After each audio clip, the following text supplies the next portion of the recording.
If you're constantly posting, promoting, and then find yourself praying people stay engaged, it's probably not your content. It's that you're building a content wheel and not an ecosystem. So today I'm showing you how to build an ecosystem that keeps your audience engaged, connected, and growing with you without burning out trying to keep their attention. You have to build an ecosystem in order to keep people in the loop. Hey guys, welcome back to Nella in the Loop. I'm Nella. I've been working with online communities for the last couple of years, helping creators, brands, and entrepreneurs not just grow their audiences, but actually keep them through intentional community building strategies. If you're serious about growing a brand people stick with, well, go ahead and hit that subscribe button because you're in the right place. All right, let's get into it. Let's be clear. An audience is just people watching you. An ecosystem, though, that is people walking with you. It's not just about posting content. It's about building intentional pathways that guide your audience from discovery to connection to transformation and then back again. Because naturally, what's going to happen is once you solve one problem, they're going to have something else that arises, right? This is what keeps people in the loop. Get it? No? Okay. So let me show you how to build that and how to actually make it happen. First, you need entry points that make sense. So many creators, I see so many creators grow an audience on Instagram, TikTok, Facebook, wherever, but they're not actually building clear bridges to a deeper connection.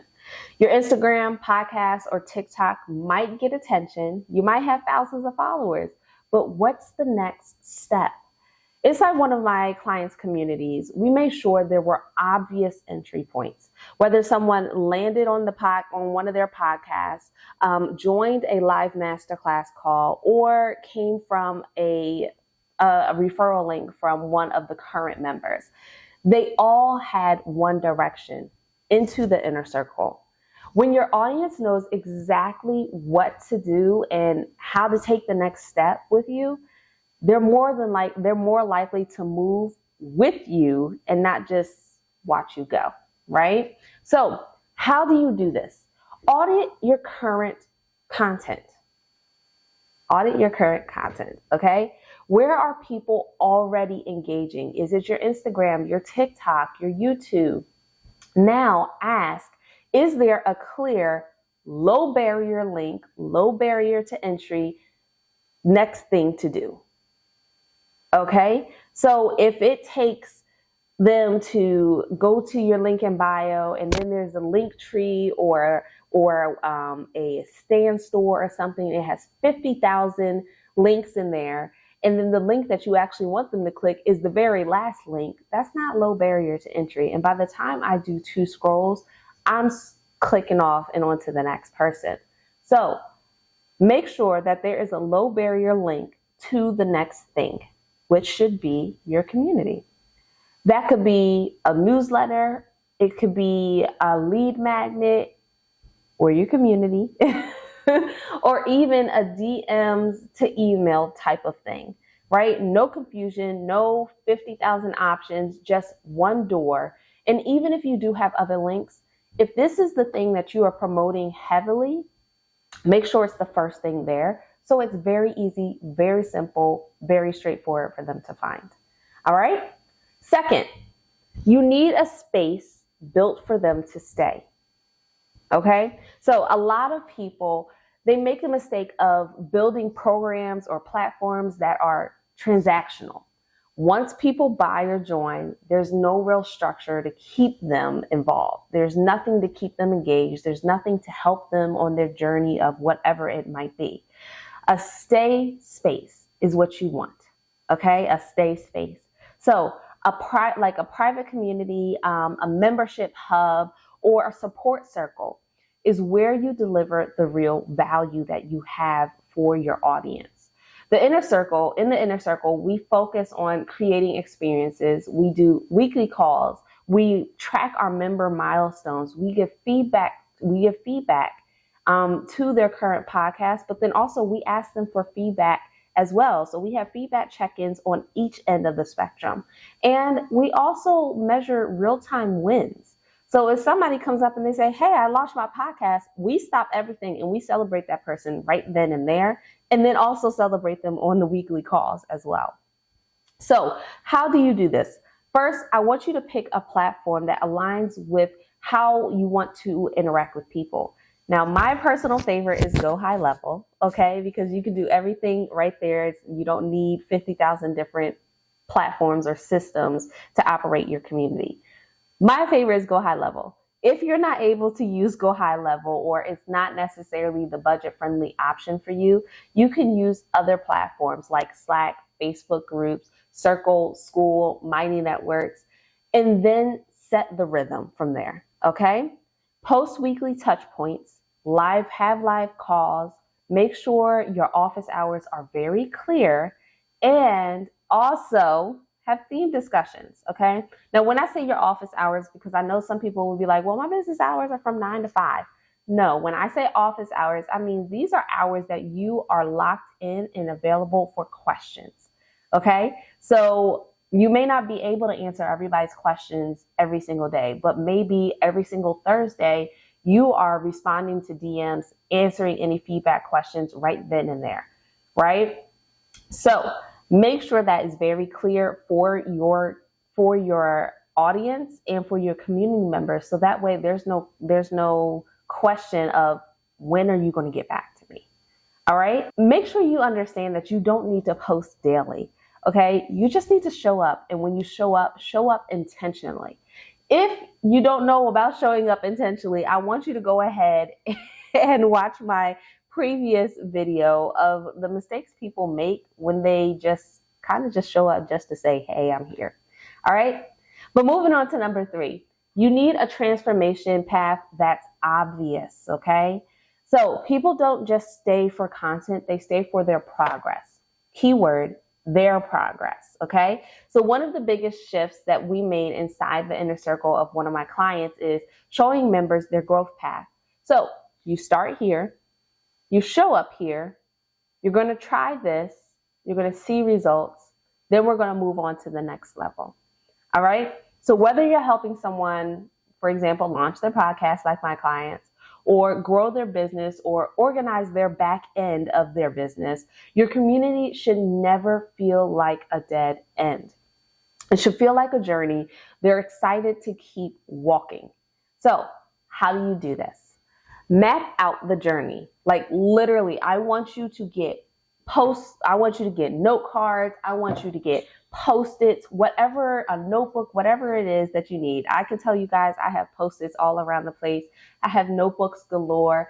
My personal favorite, and I will show you guys because they're sitting right here on top of my desk.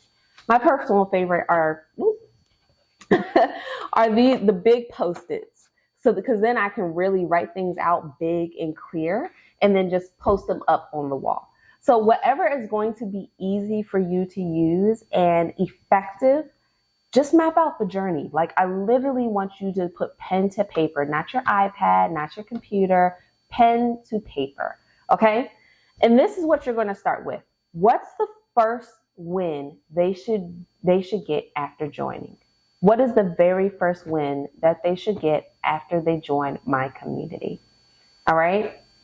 Then you're going to outline your milestones. And here's very easy milestones to outline. 30 days, 60 days, 90 days. Okay? Within 30 days, they should have accomplished X, Y, and Z. They should be in X, Y, and Z space, or whatever the case may be. Same thing for 60 days, same thing for 90 days. Then you're going to give them something to accomplish and reflect on along the way. Okay? So we weren't just holding space, we are helping them move. We want to make sure that we want to make sure that we are helping them along the way to see where they were before they came to us, where they were when they came to us, and then where they are now. So that way they can look back and say, oh, this is working. Fourth, everything should point back to your core. Okay, everything should point back to your core. You know, when you go to the gym, they always talk about your core needs to be strong. Your core needs to be strong to do crunches. Your core needs to be strong to do planks and push-ups. And you have to engage your core. And you will hear a lot of trainers say that, right? It's the same thing with building a community. This is the part that makes your ecosystem actually work. Your YouTube leads to your email list. Your email list leads to your private community.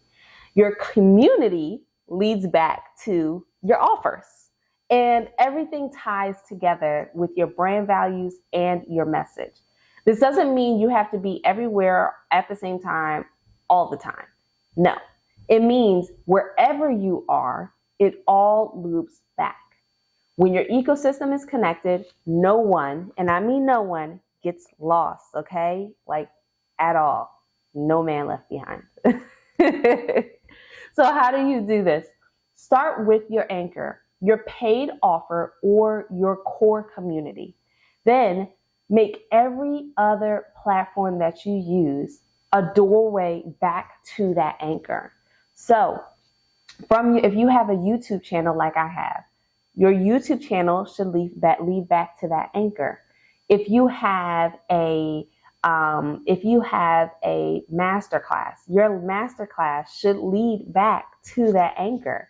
If you have one-on-one consultations, those consultations should lead back to your anchor. You get it? Got it? Good. Okay. So on YouTube, you should be mentioning your email list. On your email list, you should be giving the link to your community. In your community, you should be introducing your individual services. Create a chain, not content islands, okay? So your YouTube shouldn't be separate from your email list. Your email list shouldn't be separate from your community, and your community should not be separate from your offers. All right? So finally, you have to lead the culture. You have to lead the culture. Ecosystems thrive when there's a heartbeat behind them, okay? The heartbeat, well, that's you. Your tone, your energy, your consistency, it sets the tone for how people interact with your content, your community, and with each other, all right? So you don't need to micromanage your audience. You need to model the culture. When people feel that energy from you, they stay in the loop. So how do you do this? Decide what your community stands for. This is where your mission and your message comes into play. Collaboration, action, support, consistency, and then model it. All right, so whichever one of those, if you choose one of those, or you pick something else, or you choose multiple things, make sure everything that you do exudes that, okay? Celebrate the wins, ask for input from your community, and correct the tone when it's needed. You don't have to be everywhere all the time, guys. Just be mindful. You do not have to be everywhere all the time. You just have to lead with clarity and care, okay? So if you're tired of losing people after the first click, it's time to stop chasing content and start building an ecosystem. One that invites people in, shows them how to grow, and keeps them connected in every single step. If that's what you want, go ahead, hit the subscribe button. I drop new videos every week to help you build the kind of community people don't want to leave. Thanks for watching, and I'll see you in the next one.